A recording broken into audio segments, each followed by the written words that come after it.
All right, good afternoon, everyone. Welcome back to our Be Well webinar series after our quick summer break. We're back today to talk about strategies for coping with chronic pain. So my name is Marissa Frieder, and I'm the Senior Program Manager here at WorkWell NYC. We're fortunate today to be joined by Dr. Wendy Barron, who is a Senior Psychologist at Health and Hospitals, and we're going to learn from Dr. Barron about various non-pharmaceutical ways to cope with chronic pain. Dr. Barron will be explaining and demonstrating some techniques via video that anyone can use to reduce chronic pain, no matter where it comes from. But before I turn it over to Dr. Barron, I want to share a little bit about WorkWell NYC and what we do. So WorkWell NYC is the city's worksite wellness program, and we are here to help you live well and work well.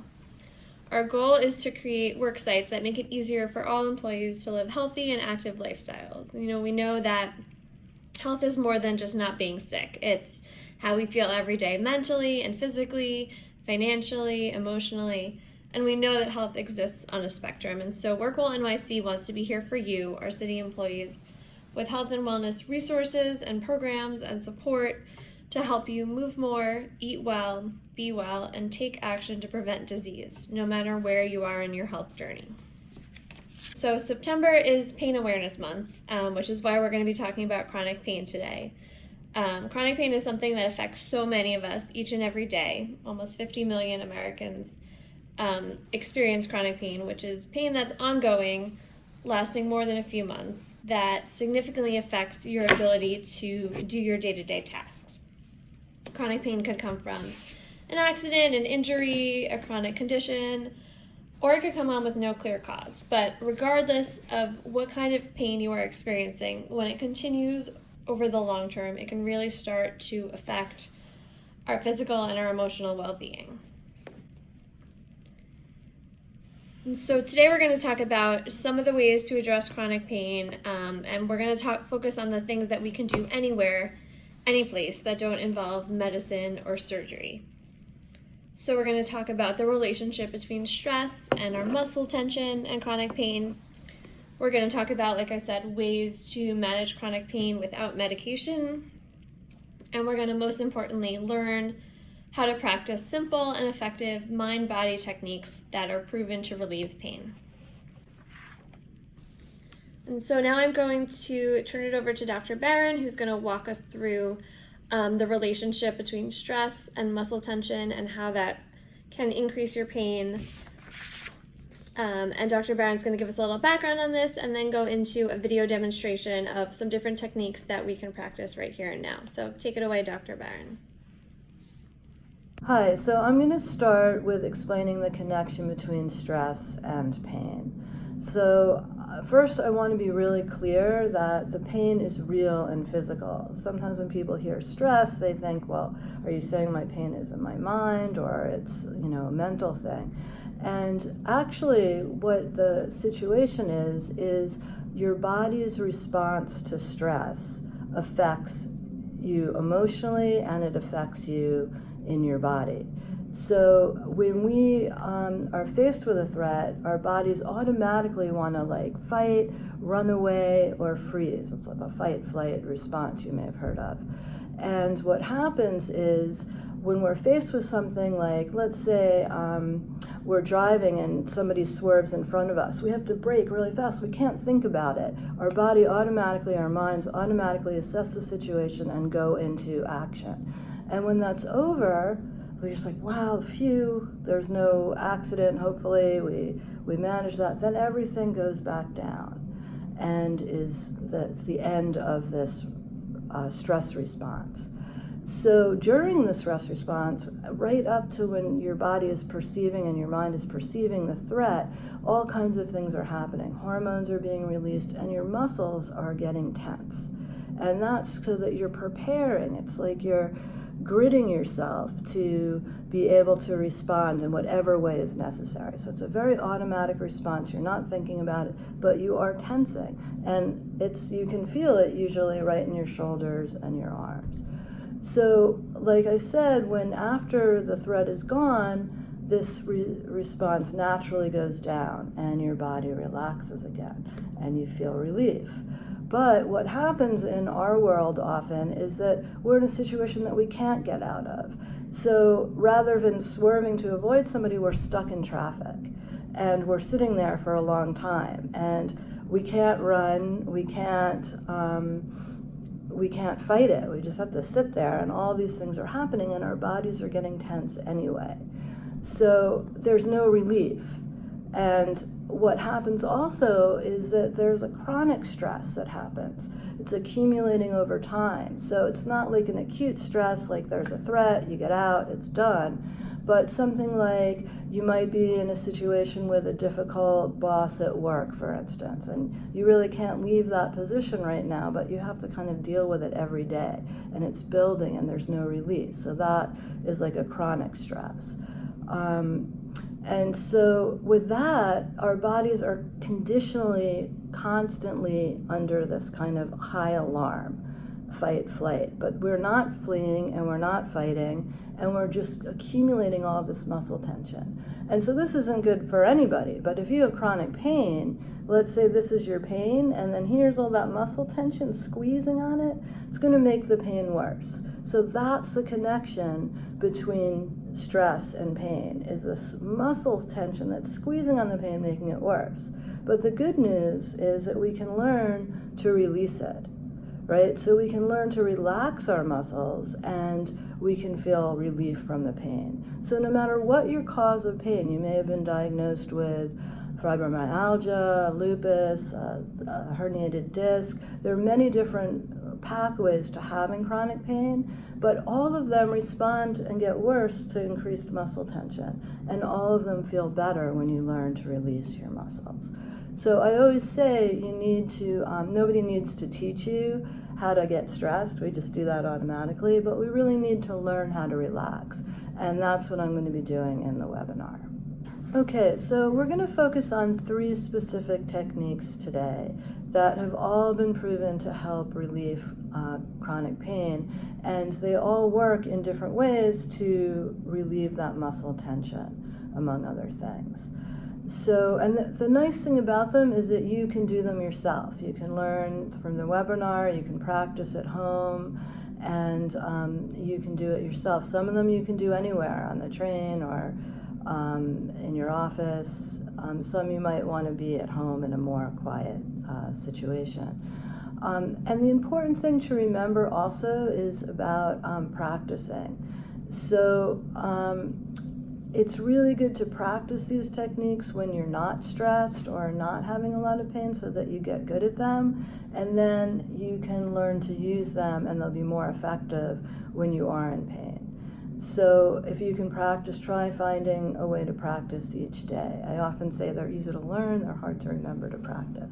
So just maybe setting an alarm, maybe first thing in the morning or late at night, or throughout your day, just setting an alarm. Okay? So the first technique is we're going to learn diaphragmatic breathing, or deep relaxing breathing. And it's called diaphragmatic because it's working with the diaphragm, which is right below the sort of rib cage here. And when we're stressed, when we're in that fight-flight mode, we tend to breathe very shallowly so we can like react. And that breath is from your chest. So you might notice when you're stressed, you feel like short of breath or a little tightness in your chest. So when we breathe in this relaxed way, if any of you have seen like a baby lying on their back, their little bellies go up and down when they're breathing, it's a very relaxed breath. So the good thing is that we can actually change the breath by intentionally breathing into the belly, and that will send the message to the brain to relax and turn off this stress response and get the relaxation response going. So one way to learn it is to place one hand on your upper abdomen and one on your chest. And you can breathe in slowly through your nose, and then slowly out through your nose. You can close your eyes if you feel comfortable, or you can just look down in front of you to sort of just minimize the distractions. So we're going to breathe. And by the way, if I'm breathing at a faster or slower pace than what's comfortable for you, go with your own pace. You can always build up to more. But we don't want to push or stress our breath too much, because then we can get lightheaded. So again, just sitting up nice and tall and breathing gently in through your nose and out through your nose.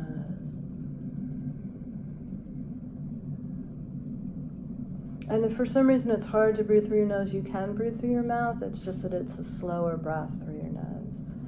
And so now as you're breathing, see if you can notice which hand is moving. Breathing in and out.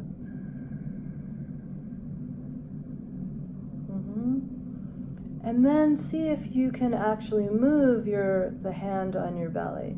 As you breathe in, gently push that hand away, pushing your belly button away from your spine. Good. And then as you breathe out, push your hand back towards you, bringing your belly button back toward your spine. Good. And breathing in, your belly floating towards the wall opposite you, pushing your hand away. And as you breathe out, your belly floating back towards you. Good. And then after a while, you don't really need to keep your hands there.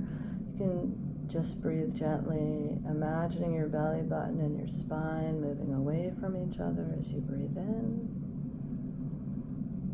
And moving back towards each other as you breathe out.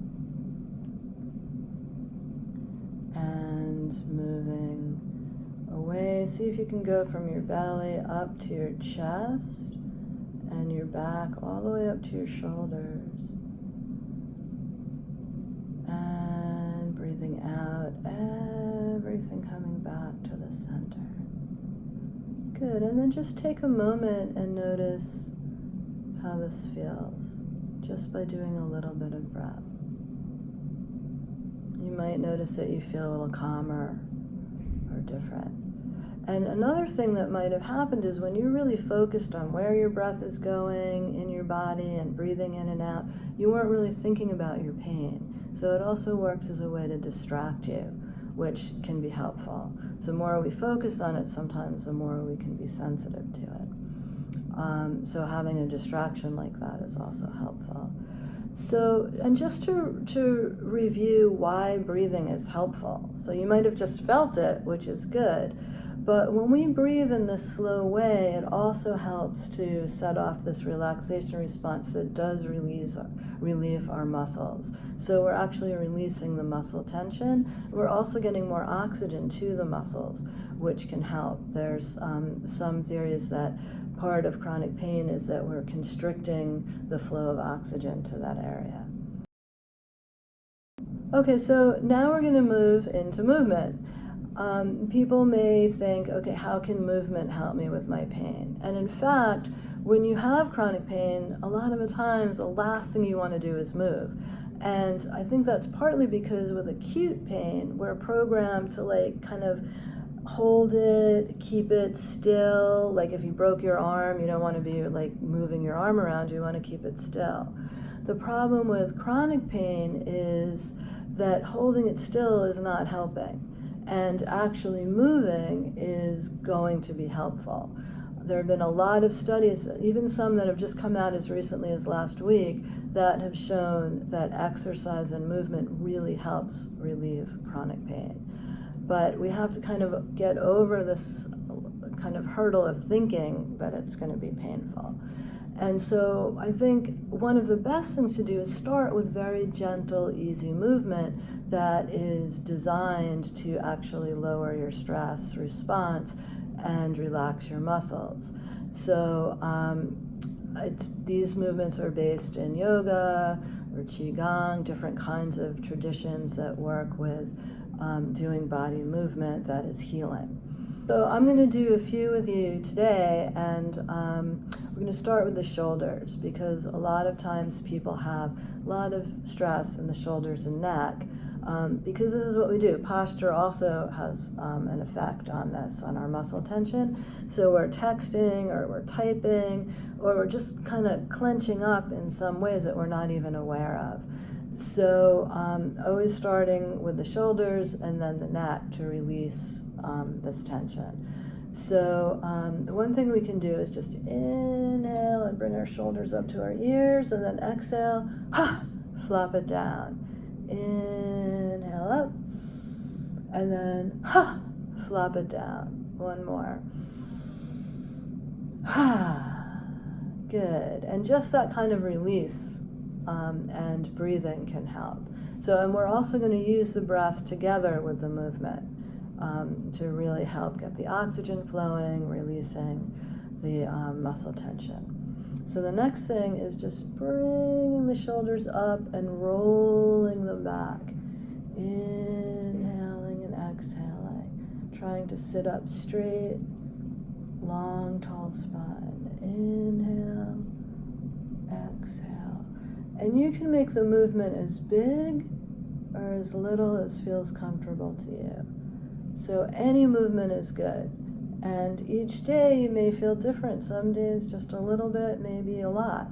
And other days you may feel like, oh, this is fine, I can do this. So we're inhaling and exhaling. And again, at any time, if I'm going faster or slower than you, go at your own pace. Good. And then just sit for a minute and see how that felt. Just loosening that up. Good. So I recommend doing these like throughout your day, especially if you're working on a computer, just taking some time out to do a little bit of just relief, breath, movement like that. Okay, so now we're going to do a little bit of work with the neck. So again, we're going to sit up tall. Imagine you have a string going through your spine and up the top of your head, reaching for the ceiling. And at the same time, your shoulders are reaching for the floor. So just by doing that, you've opened up a lot of space in your neck and upper back. Good. And then we're going to inhale, and then exhale, bring your forehead to face the floor in front of you. Make sure you leave enough space between your chin and chest so that you can fit your fists there. So you don't want to have our chin all the way down and then we can't breathe. So it's more like the shape of a small letter N. And keeping your body straight up and down. And then just feeling the stretch in the back of your neck. Again, you can close your eyes if you feel comfortable, or just look straight down in front of you. And breathe into the back of your neck. Imagine the back of your neck growing longer. And your shoulder blades are flowing down your back. Good. Breathing here. Release your jaw.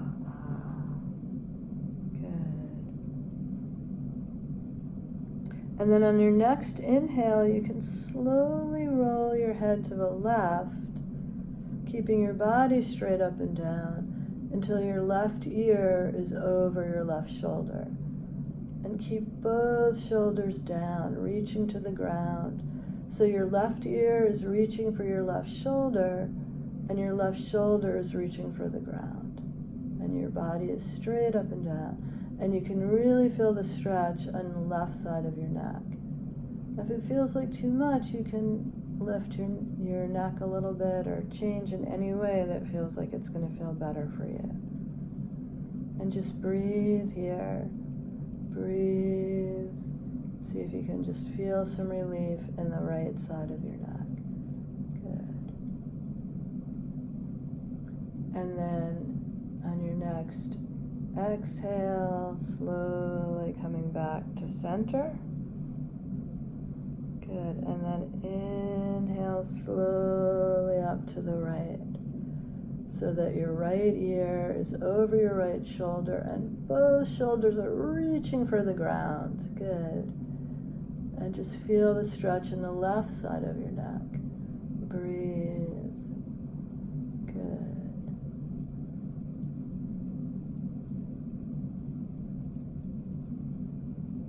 Great. And then inhale slowly back to center.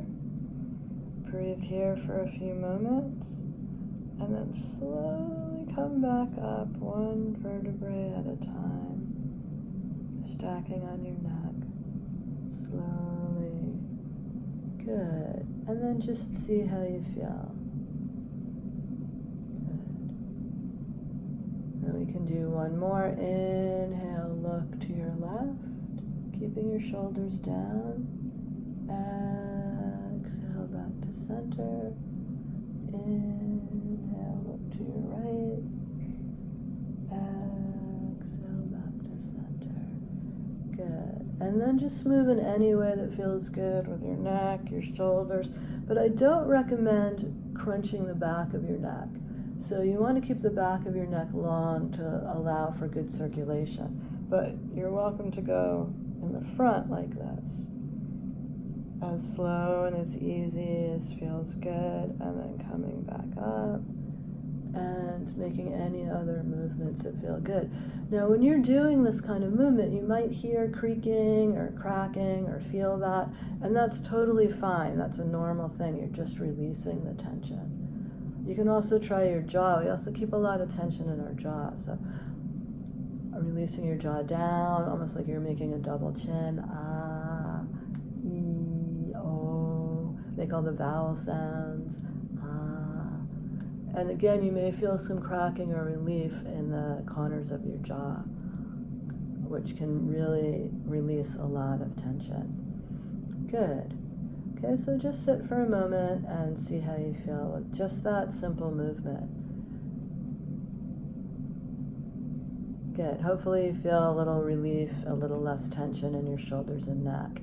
And you can build up. You can do this for a week or two, add some other, look on YouTube. I think we have some suggestions for movement. Look for gentle yoga. Restorative yoga is also good. You can walk a few times a week. Whatever you can do, even if it's just start out with a block a day walking and then build up from there. Okay, good. So the next thing that we're going to do is imagery meditation, and I also included hypnosis. It's really self-hypnosis. So the three things, imagery, hypnosis, and meditation, are very similar in a lot of ways, and if you have questions about that, I can maybe answer that at the end in the question period.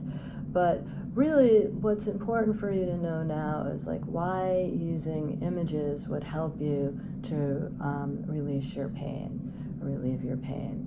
So again, it's a real effect in your body. It's a physical experience, but the way we think and feel affects our bodies. So going back to the fight-flight, if we're thinking or imagining a threat, like there's somebody walking behind us, we're going to feel tense, and we want to be able to react before we actually see it. Because sometimes if we react by the time we see it, it's too late. So that's how our body is designed. So we might have a thought in our head, somebody is behind me, and it's going to mobilize us on, like if we're walking in an empty street at night. And that's a good thing. That can help keep us safe. The problem is that we're constantly having these thoughts without being aware of them, and they're affecting us, and they're making us tense. And we don't always need to be ready to fight and flee. So we might need to deal with those thoughts in other ways. But we don't want them to go into our bodies and make us tense.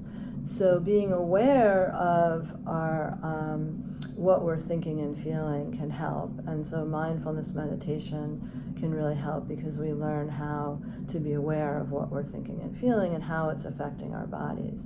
And just using imagery by itself can also help. So, and you can try this just by yourself right now. If you think of something distressing, mildly distressing, you don't have to go, too far with this, but just think of something distressing. you'll feel it in your body tense up. And then think of something relaxing, you relax. Your body has an automatic response to that.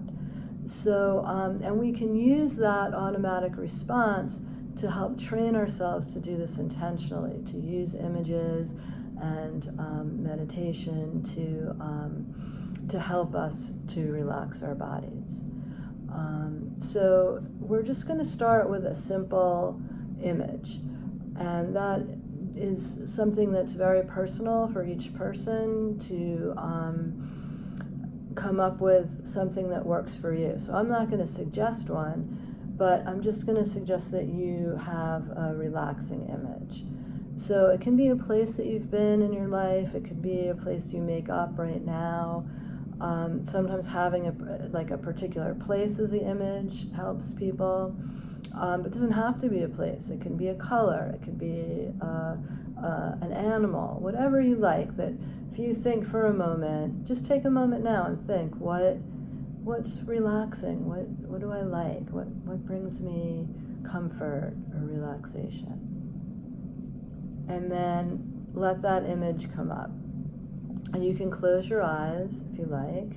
You can stop at any time if you want. Just open your eyes, or it's up to you how long you do it. And then just imagine whatever that image was, picturing it.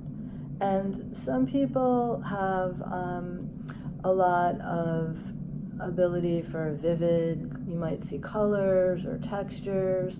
That's fine. You might not see anything in particular, but you might just feel the sense of being in this place or being with this color or whatever the image is, and feeling a sense of relaxation. And that's what really counts. It doesn't matter how well you're seeing it or how you're experiencing it. It could be something you hear too, like music if you're musical. So just going to have this relaxing experience, just feeling that. And you can do your breathing too if you want. Just breathe and feel your belly move away from you as you breathe in and breathe out as it goes back towards you. Or just breathe in any way that feels right and just focus on that image.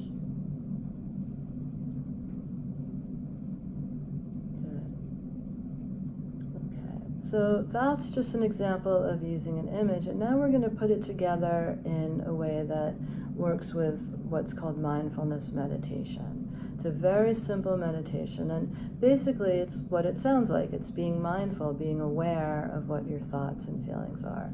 So for people who have never meditated before, meditation doesn't mean like this sort of blank mind, blank slate where nothing's happening. What we're going to do is focus on our breath and the relaxing image, and then at some point you're probably going to get distracted, because that's what happens with our minds. So you're going to notice that you're not thinking about your image and the breath anymore, and that's totally fine. That's also part of meditation. And then you're going to come gently back, bring your attention back to the breath and image. And try to do that without a strong reaction, like without judging yourself, oh, I messed up or I did it wrong, but just, oh, well, I got distracted, that's what my mind does, come back to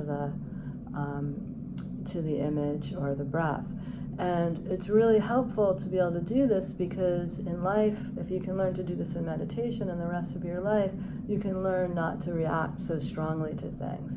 And when we react strongly, we also tense up. So it's also helpful for that.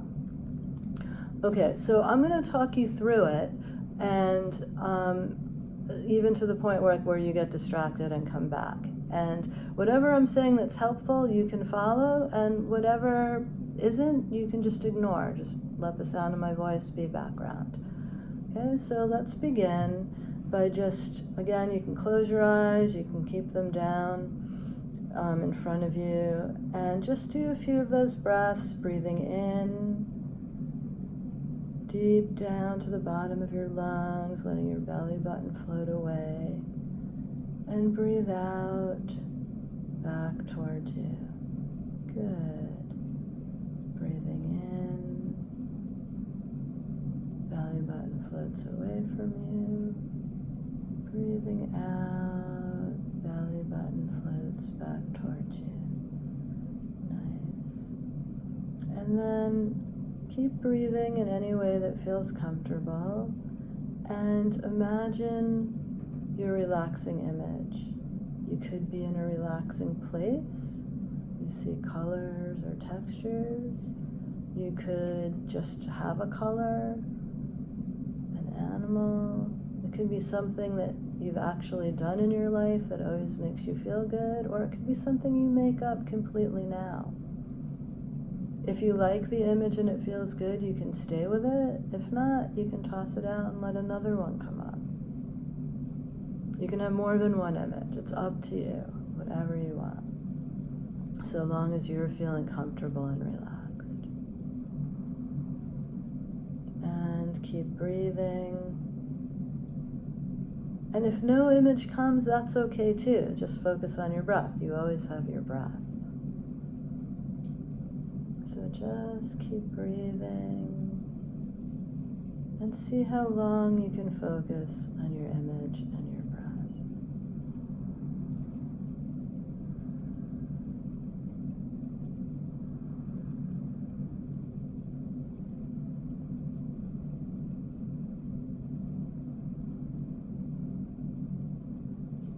And then you might notice that you got off track, that you're not thinking about your breath or image anymore. And like I said earlier, that's fine. That's part of meditating too. So just notice that, oh well, I got off track, and gently bring your attention back to your breath and your image.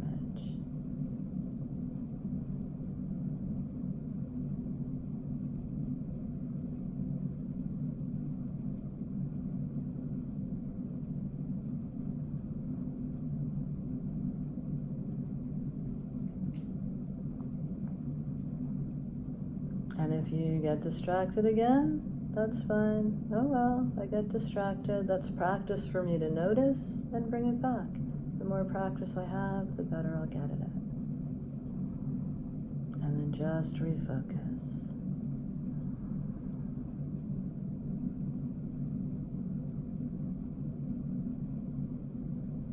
Noticing any thoughts that come to mind and just letting them go, without having to get caught up in them.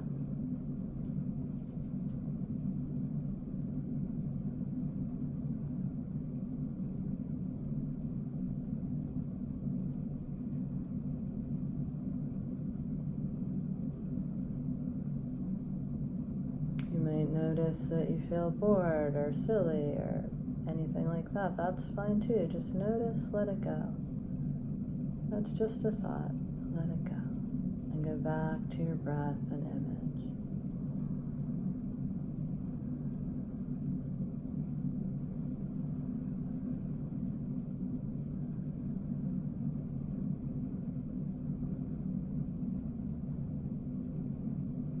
Good. Okay, and now there's one more part we can try if you like.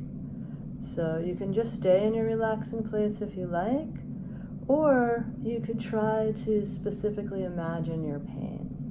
And you can picture it on a movie screen. You could picture it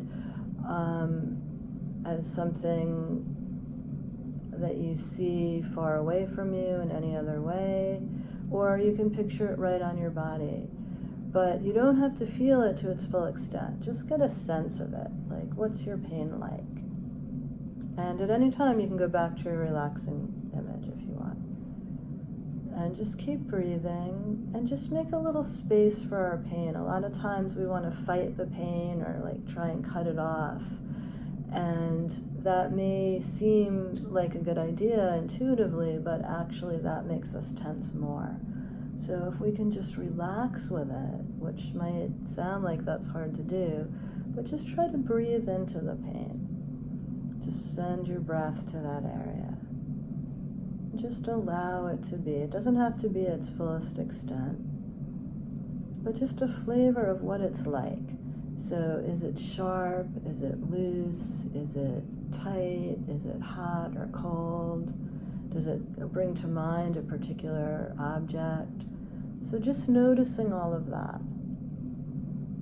Even if it seems silly or weird, just noticing what comes to mind when you think of that area of pain.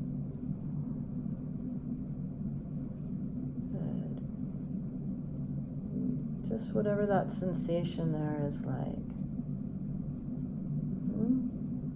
And when you have a good sense of it, and see if you can change it in any way to its opposite. So if it's tight, like some people might imagine a fist, you could imagine the fist slowly opening finger by finger. Yeah. Or if it's a particular color that seems like that's the pain, you could imagine a different color in that area, a color that feels soothing to you or relaxing. So trying that.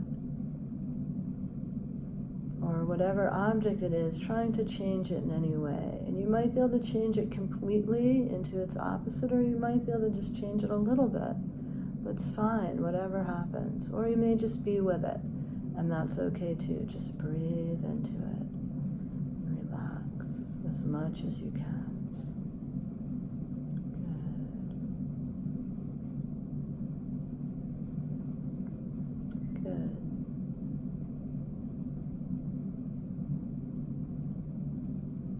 You can do that for as long as feels comfortable, noticing any changes that come along with that.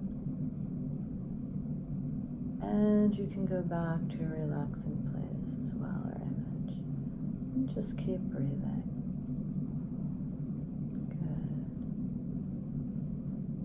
Good. And then we're going to get ready to just come back to more full awareness. If your eyes are closed, in a few moments you can open them. And before we do, just give yourself a little bit of appreciation that you got yourself here, you're trying the webinar, you're trying some new techniques that could help with your pain. So you're really trying to make learning about how to cope with your pain your priority. And that's a great start just by doing that. So a lot of times it's hard for us to give ourselves appreciation. It's a lot easier to kind of give ourselves some stress or complaint. So I think it's really important to do that. Just appreciate this effort on your part. Okay? And then maybe setting an intention that you're going to try practicing this, either the breathing, the movement, or the meditation or imagery, whenever throughout the week you can find time or make time. That you're going to find a time during your day, maybe set an alarm, maybe try it when you wake up, and see how this helps you. Okay? And maybe setting a final intention to be compassionate towards yourself, to if you don't do it exactly the way you wanted, or you have trouble in the beginning of making the time, to just be like sensitive and compassionate that you're struggling and you're going to keep working towards it. Okay? So when you're ready, you can just gently stretch, take a few breaths, and open your eyes. Good. So I just want to say one more thing about the meditation before we move on. So before I was talking about how it's helpful to learn to know and notice when you're tense, and in a way you need to know when you're tense in order to be able to release it. But there's another reason that's helpful, is that when we live with chronic pain, we can become very sensitized to it. And again, it's definitely physical, but when we sometimes notice like a little twinge or a sensation, we might start to think, oh no, I'm having a flare-up, or oh no, my pain is going to start coming on strong. And just that thought and that experience tenses us up, right? And what does that do? That squeezes that area and it makes it worse. And so then we feel, oh, it's worse. And then we're spiraling up, right? Oh, it's worse. So then we get more tense. And then that's like this feedback loop back and forth of I'm feeling the pain, I'm stressed about it, I'm making it, then the stress is making the muscles tighter, and the pain is going to get worse and worse. So I call that spiraling upwards. So what you can do when you learn to notice and observe without strongly reacting is that same amount of sensation, you could say, oh, I'm feeling some sensation here. Let me see if I can breathe and relax, and maybe it'll go away. And just by doing that is going to release it. So you're going to feel better. And so you can spiral it down as opposed to spiraling it up. And it may not work 100% every time, but most of the time, if you can learn to identify a little bit and relax, it's going to just kind of dissipate versus going into this like tightness mode and making it worse. Okay. So we just learned 3 different techniques for working with chronic pain without medication. And hopefully you were able to do them and they felt good and you feel like this is something you could practice on your own. And if you have any questions, we'll have a little bit of time at the end to respond to them. But I also want to touch base on a few other things that you can do for your chronic pain that we didn't really have time to get into in depth in the webinar. So one thing that's really important is sleep. There's been a lot of studies, and even some that are coming out recently, about how sleep affects your pain. And again, you might wonder what's the connection, but actually there's a lot of evidence now and understanding about how sleep controls our hormones and a lot of different bodily functions. And when we don't have good deep sleep, we're actually more sensitive to pain. That's one of the things that happens. So getting a good night's sleep is really important. And of course, if you're living with pain, you're probably familiar that you might be tossing and turning and not getting a good night's sleep because you're in pain. So doing some of these relaxation techniques before you go to sleep might help you in being able to get a better night's sleep. But it's also important to consult with your medical provider around if you're having any kinds of problems around sleeping, and also to be diagnosed for sleep apnea, which is something that a lot of people may have without realizing. Okay. So the next thing is we talked a little bit about movement and being physically active. So again, it's really important if you're living with chronic pain to kind of get over that hump of like, I don't feel like moving. And it's totally understandable. Your body partly is not feeling like moving. It's a real thing. And also what can happen is we can feel depressed as well living with pain, and then that makes us feel even less like moving.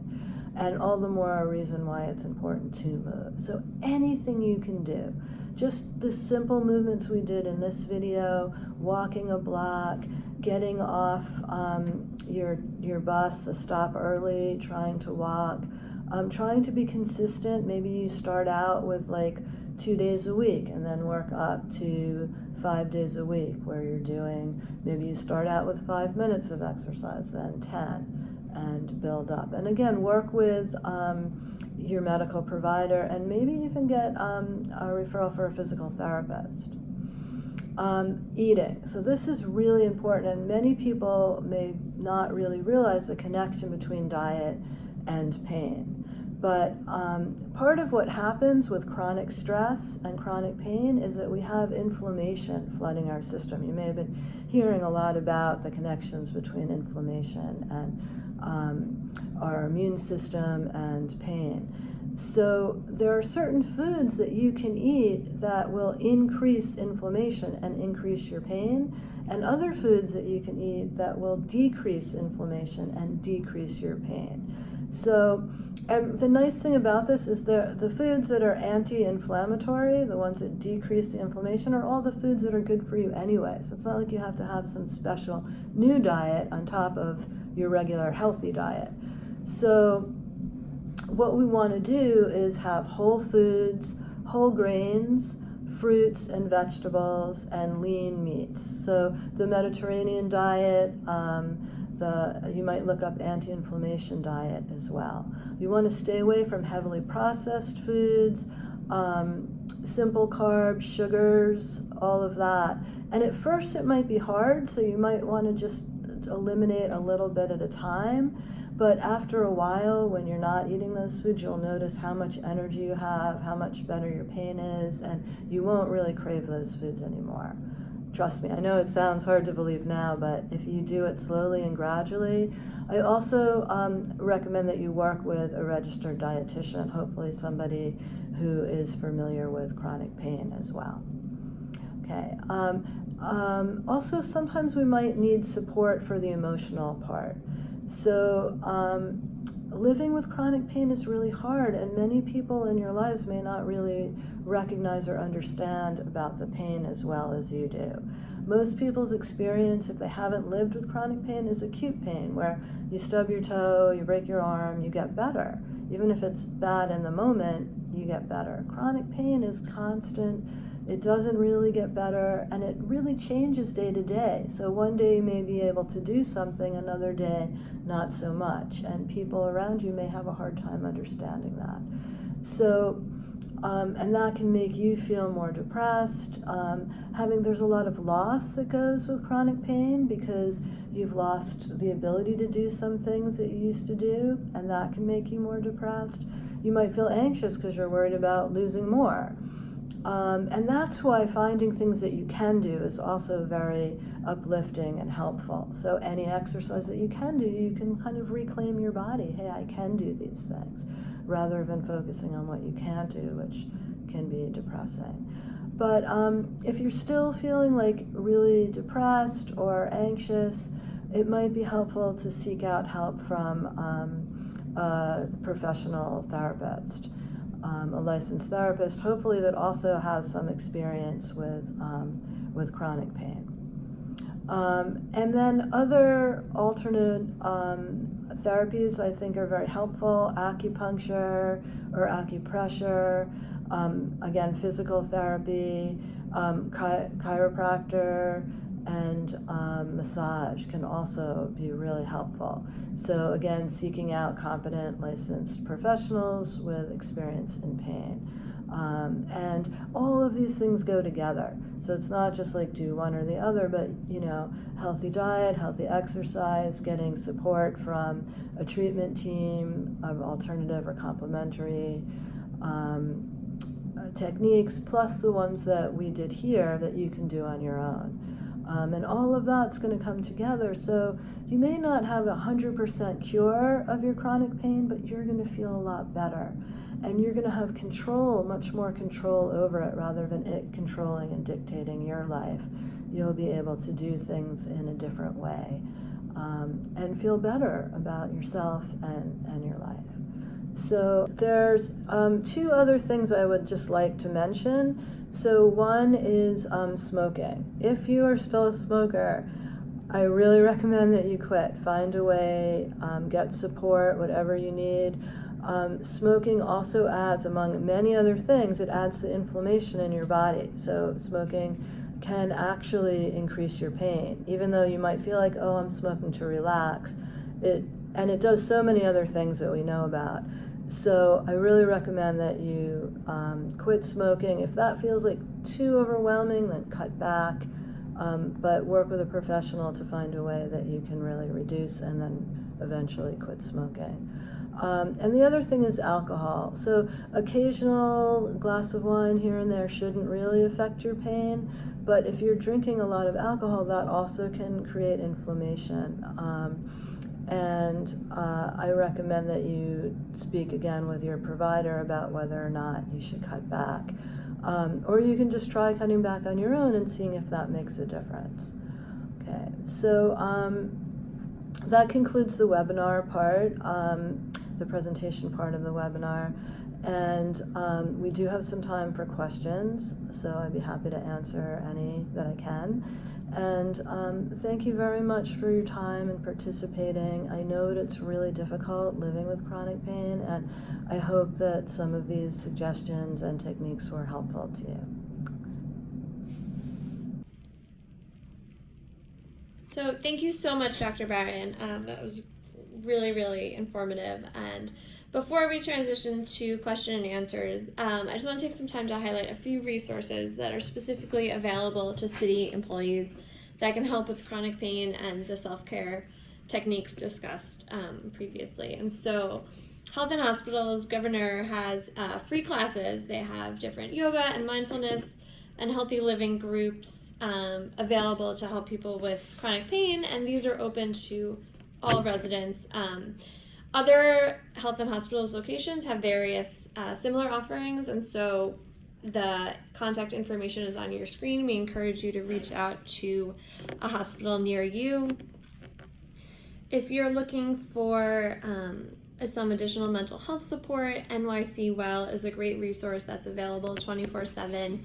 You can call, you can text, or you can chat on the website on the screen in a variety of different languages. They can always connect you to specific resources based on your individual needs.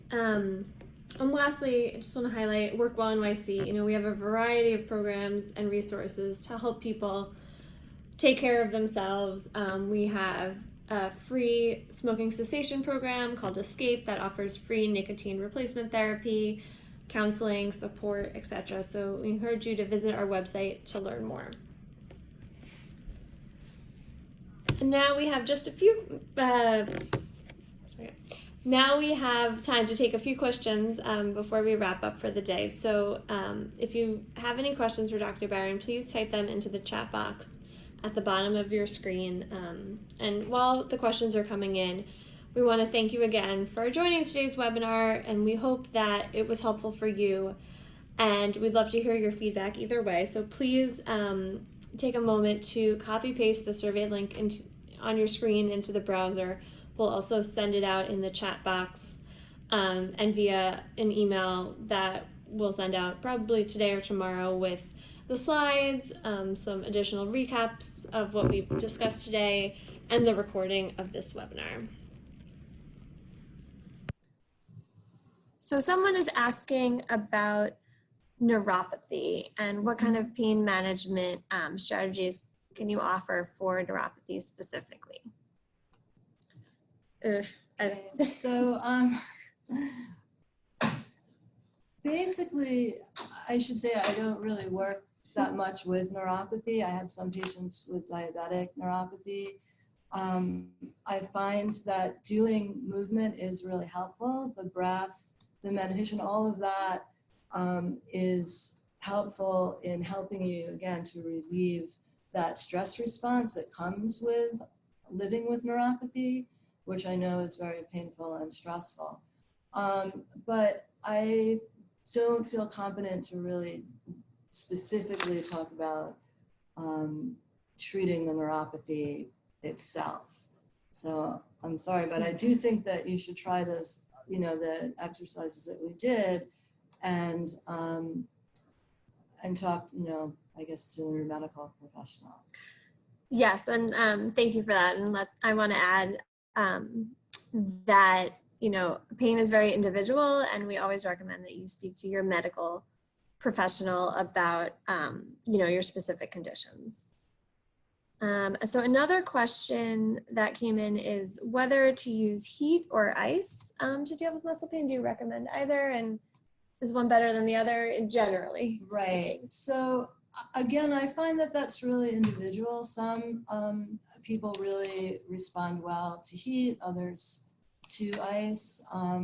So heat is more like tends to relax, and ice tends to numb, I think is the way it works. So I don't think either is necessarily bad for you. Again, you can check with your doctor. So I would go with what feels good and what's soothing to you. And then there's the like icy hot that can combine them both.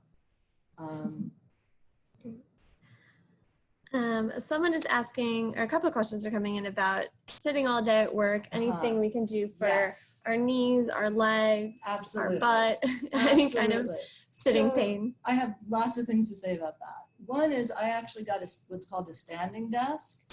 So at the time that I'm on my computer, I have my computer raised and I'm standing typing. So that I'm not sitting the whole time at work. And I find that's really helpful. And they're like pretty inexpensive. You can get them online. It just looks like a little raised tray. And then other than that, taking breaks throughout your day is really important. And I know it's hard to do. I have trouble myself doing that. So set your phone alarm and, every 20 minutes, stand up and stretch. And there's office yoga, there's all kinds of resources you can find on YouTube. Just doing that, the neck and shoulder rolls you could do. But there's a lot of leg and hip and back stretches that you can also do throughout your day while you're sitting and also standing in your office. So just take time out to stretch, stand, do any movement that you can. It really makes a difference. Oh, also your eyes. So we're focusing on the computer so much. So when you're doing that 20 minutes, focus if you can at something at a farther distance. Great. Okay. Thank you. And a bunch of questions came in about medication, some of the concerns about the side effects. And I know you're not a medical doctor, but could you speak generally on the use of medication for chronic pain? Yes, I can. So again, I'm a psychologist. I'm not an MD. I don't prescribe medication. I can talk about, I've been working with people with chronic pain for over 20 years, and I can talk about their experiences that I've seen with my patients. So generally, I think that for chronic pain, which is different than acute pain, medication is not your best option. I would save it for an absolute last resort for several reasons. One is that medication, often we build a tolerance to it, so we end up needing more and more, which is a problem. People were mentioning, side effects are a problem. Some of my patients decided to go off medication because it was making them very drowsy, and they had children, or were working, and they had to be able to be optimally functioning, and they couldn't function on the medication.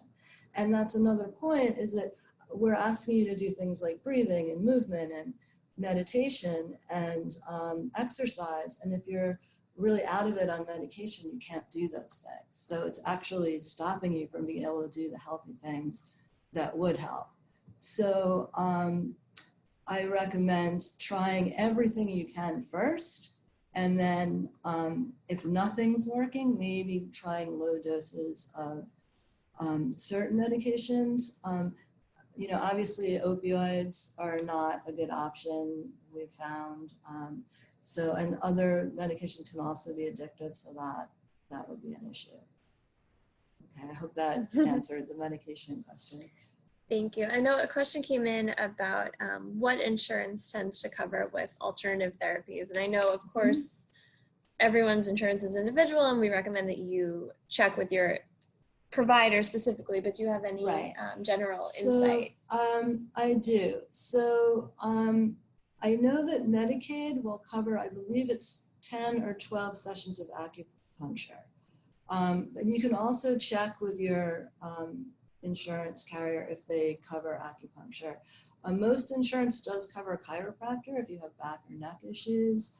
In terms of things like yoga or qigong, they tend not to cover those, but there's a lot of sliding scale, free or inexpensive options that you can find. A lot of the parks have yoga, a lot of the libraries do. I'm actually looking into doing a chair yoga for pain at one of the libraries, so if that happens, and we can get that posted. All of the programs we have for chair yoga and qigong at Gouverneur, as Marissa said, those are free, open to the public. And some yoga studios have sliding scales, but I wouldn't recommend going to a regular yoga class. It'll be too fast and too much pressure if you're in chronic pain. I would go to like a restorative class or gentle yoga. Look for those and don't be afraid, talk to the yoga instructor and let them know exactly what your issue is, because they're trained for that. And then in terms of therapy, CBT has been, so cognitive behavioral therapy, mindfulness-based cognitive behavioral therapy have all been found to be very, very successful in helping you work with your pain. and most insurance will cover that. And you may be able to find some practitioners who also use meditation and mindfulness. Thank you. Yeah, and I know the plans that cover most city employees do have very generous mental health benefits, so definitely worth looking into those. There's also a link that's been found with if you have trauma in early life or throughout your life and pain. So I really recommend getting therapy and help for that. EMDR can also be helpful for that, and many insurances cover that. Great. So thank you so much. I know I want to be mindful of time. There are some questions we didn't get to. We will try to respond to them individually as much as possible. Once again, thank you so much, Wendy, for sharing your time and your expertise with us today. And thank you all for attending, and we will follow up shortly with the webinar recording as well as some of these additional resources we referred to. So we hope that you have a good rest of your day and that you can take some time to relax your body and relax your mind and hopefully feel a little bit better. Thank you so much. Thank you.